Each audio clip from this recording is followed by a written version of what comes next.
आज का जो सम्मेलन है क्या कहना है इसको लेकर? देखिए,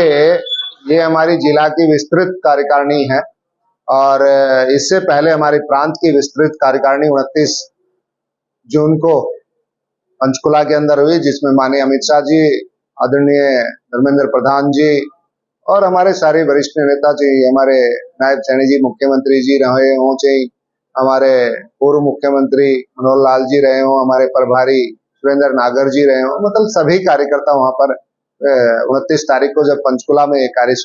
विस्तृत कार्यसमिति करी, उसके बाद एक टाइम तय हुआ कि पूरे हरियाणा में भी जिला वाइज हम विस्तृत कार्यकारिणी करनी है और उसके बाद नीचे तक हम मंडल तक जाएंगे और मंडल से नीचे हम बूथ तक जाने वाले हैं। इनके माध्यम से हम अपने कार्यकर्ताओं को एक तरीके से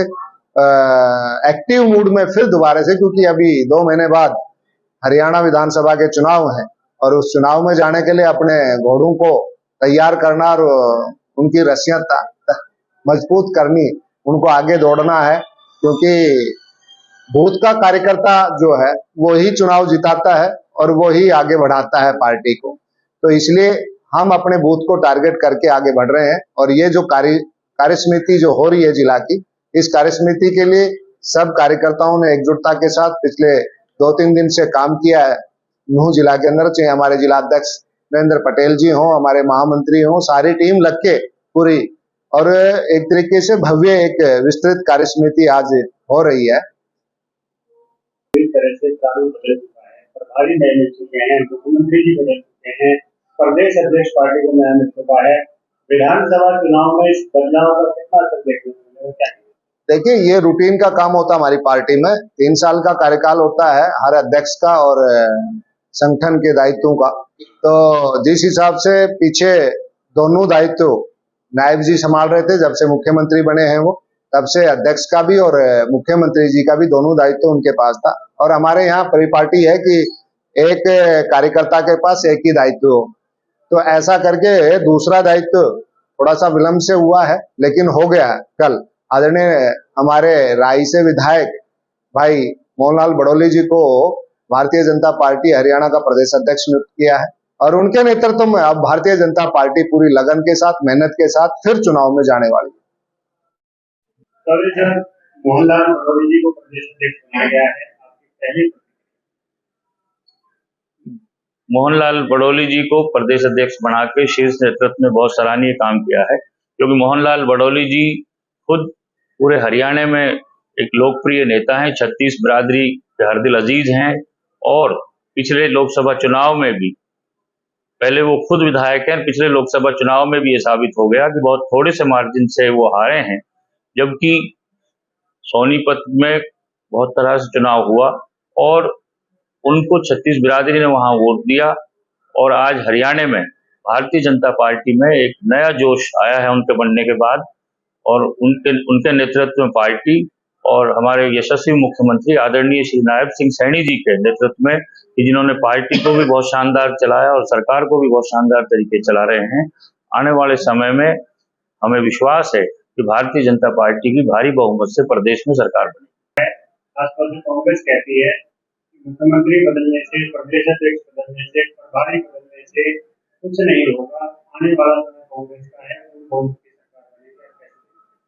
देखिए, देश में 2014 से जब हमारे यशस्वी प्रधानमंत्री आदरणीय श्री नरेंद्र मोदी जी देश के प्रधानमंत्री बने और भारतीय जनता पार्टी केंद्र में सत्ता में आई और उसके बाद प्रदेश में हमारे यशस्वी पूर्व मुख्यमंत्री और अब ऊर्जा मंत्री आदरणीय श्री मनोहर लाल जी ने जब प्रदेश की सत्ता संभाली, तो भारतीय जनता पार्टी ने देश में और प्रदेश में इतने शानदार काम किए हैं कि आज भारतीय जनता पार्टी जन जन के दिल में समा चुकी है और जो हमारा नेतृत्व, शीर्ष नेतृत्व जो परिवर्तन करता है, वो लोगों की नब्ज को देखते हुए और सबको मान सम्मान देने की परिपाटी इस पार्टी के अंदर है। आदरणीय मनोहर लाल जी ने भी इसी पे काम किया कि हरियाणा एक, हरियाणवी एक और सबका साथ सबका विश्वास जीता। उसे आज बहुत शानदार तरीके से आदरणीय नरेंद्र मोदी जी के नेतृत्व में, मार्गदर्शन में मनोहर लाल जी ने हरियाणा को आगे बढ़ाया और आज नायब सिंह सैनी जी उसे शानदार तरीके से बढ़ा रहे हैं। तो इन चीजों का पूरा विधानसभा के इलेक्शन पे इसका प्रभाव पड़ने वाला है और भारतीय जनता पार्टी की सरकार बनने वाली है। विपक्ष के आरोप बेबुनियाद हैं और मेवात क्षेत्र जहाँ 80% मुसलमान है, और जो भारतीय जनता पार्टी को ये कहा जाता था कि ये मुसलमानों की दुश्मन है, यही भारतीय जनता पार्टी ने इतना शानदार काम किया है पिछले 10 साल के अंदर कि जो पूरे जब से देश आजाद हुआ है नहीं हुआ। तो ये सबसे बड़ा उदाहरण है कि भारतीय जनता पार्टी सबकी पार्टी है, और ये पार्टी वोट की राजनीति नहीं करती बल्कि देश को और प्रदेश को आगे लगाने की राजनीति करती है। आज हरियाणा में भारतीय जनता पार्टी की आंधी चल रही है, और आदरणीय नरेंद्र मोदी जी के, आदरणीय मनोहर लाल जी के मार्गदर्शन में हरियाणा में आदरणीय सैनी साहब और मोहन लाल जी बहुत शानदार काम करेंगे। तो बैठक का जो है इसमें कौन अतिथि होगा, दूसरा आपकी जो पार्टी है चाहे केंद्र की बात हो चाहे राज्य की बात हो, टारगेट फिक्स करती है 400 पार 75 पार, इस बार कितने पार का टारगेट? देखिए, हमारी पार्टी कार्यकर्ताओं की भावनाओं के ऊपर चलती है, और ये पार्टी कार्यकर्ताओं की पार्टी है। कब किसको जो सम्मान देना है वो देती है, और आज इसी बात को लेकर मैं ये दावे से कह सकता हूं कि भारतीय जनता पार्टी भारी बहुमत से सरकार बनाएगी। और आज के जो हमारे मुख्य अतिथि हैं इस सभा के, उसके लिए हमारे जो प्रदेश के उपाध्यक्ष हैं, भारतीय जनता पार्टी के बहुत ही वरिष्ठ नेता हैं, पूर्व में सरकार में चेयरमैन भी रहे, आदरणीय GL शर्मा जी आज की बैठक के मुख्य अतिथि। आज की जो कार्यकर्ता मीटिंग है इसका क्या मकसद है?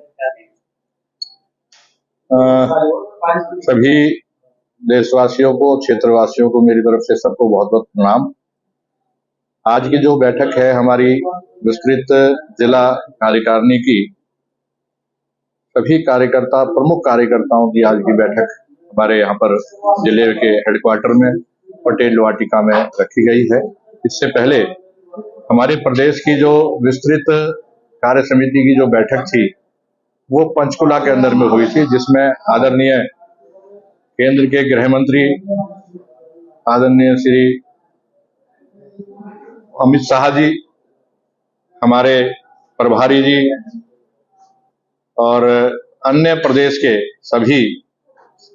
वरिष्ठ नेता उसके अंदर में शामिल हुए थे। मुख्यमंत्री भी थे, धर्मेंद्र प्रधान जी भी थे, सतीश पूनिया, नागर साहब और अपने विप्लव देव जी, मनोहर लाल जी, नायब सैनी जी, सांसद महोदय और पार्टी के हमारे सभी प्रदेश के और पूरे प्रदेश से सभी मंडल अध्यक्ष तक उस कार्यक्रम के अंदर में रहे थे। क्योंकि चुनाव लोकसभा का हुआ है और पार्टी की समय समय पर प्रदेश की और जिला परिषद की, जिला कार्यकारिणी की बैठक हमारी होती रहती है।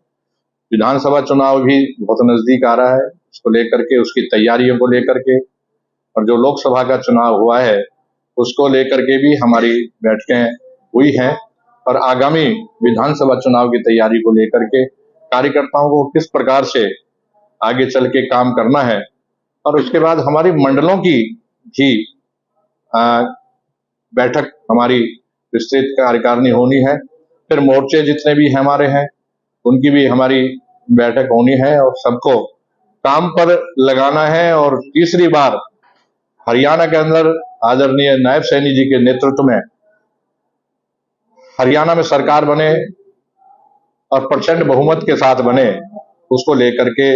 पार्टी की तैयारियां अपनी शुरू हो गई है। अलग अलग सभी कार्यकर्ताओं को जिम्मेवारी कुछ दे दी गई है, कुछ दी जा रही है। अभी हमारे केंद्र की तरफ से भी जो हमारे नेता हैं वो भी इसके अंदर आएंगे, चाहे हमारे हरियाणा के मंत्री हैं वो भी इसके अंदर में अभी आने वाले हैं। हमारे शक्ति केंद्रों की बैठक, त्रिदेव की बैठक, BLA 2 की बैठक, और संगठन को जहां पर भी और मजबूत करना है उनकी समीक्षा और बैठक करने की बात रहेगी। विधानसभा में पार्टी का प्रदर्शन अच्छा रहा, लेकिन कमल नहीं इस बार कितनी उम्मीद है? देखो,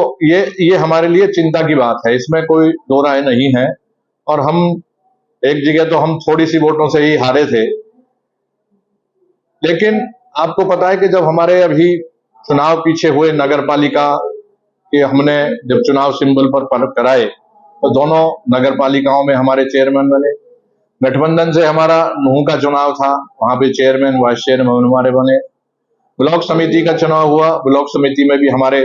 7 में से 5 चेयरमैन हमारे बने हैं। तो उसको लेकर के हम पार्टी बड़ी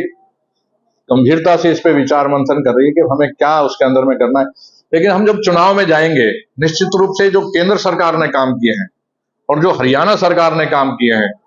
वो बहुत लंबी हमारी एक सूची है। उसको लेकर के जब हम जाएंगे और लोगों को बताएंगे, और लोगों को पता भी है कि ये भारतीय जनता पार्टी की जो सरकार हरियाणा के अंदर है, ये एक ऐसी सरकार है जो भ्रष्टाचार से बहुत दूर है, जिन्होंने गरीबों के, जो अंतिम पायदान पे व्यक्ति बैठा है, उनको नौकरी देने का काम किया। पढ़े लिखे बच्चे जो जिनके घर में लाइट नहीं थी या जिनके घर पे छत नहीं है, उनके परिवारों से बच्चे आकर के पढ़ाई कर करके उन्होंने नौकरियां प्राप्त की हैं और अच्छी नौकरियां प्राप्त की हैं। चाहे एचसीएस की बात रही हो, चाहे आईएएस की बात रही हो, चाहे जेई की बात रही हो, चाहे टीचर, मतलब चाहे हमारी छोटे छोटे डी ग्रुप की बात रही है, उसके अंदर में हम गए और उसको लेकर के हम निश्चित रूप से किसानों की बात अगर हम करें, युवाओं की बात करें, महिलाओं की करें, पढ़ी लिखी पंचायत की बात करें या और भी क्षेत्र के अंदर में हम बात करें, उसको लेकर के चाहे हमने 224 नए लिंक रोड बनाए हैं, 211 स्कूल हमने अपग्रेड किए हैं या नए बनाए हैं, या अब ये हमारा जो है 248A, ये भी लगभग इसकी भी सारी तैयारियां लगभग पूरी हो चुकी हैं। नगीना पिन्हुआ पुन्हाना जो होडल है, उसका टेंडर हमारा हो गया, बहुत जल्दी वो रोड बनेंगे और ये जब रोड बन जाएगा तो आप देखेंगे कि एलिवेटेड रोड, इसके ऊपर फ्लाईओवर भी होगा, अंडरपास भी होगा, बाईपास भी होगा, तो एक मेवात की दिशा और दशा बदलेगा। कोटला झील का विस्तार की बात करें, चाहे हम अपने मुंबई एक्सप्रेसवे की बात करें, तो चाहे हम और चाहे कॉलेज खोलने की बात करें, चाहे सब डिवीजन की बात हम करें, जो सब डिवीजन बनाए हैं उनको लेकर के हम करें, बहुत से काम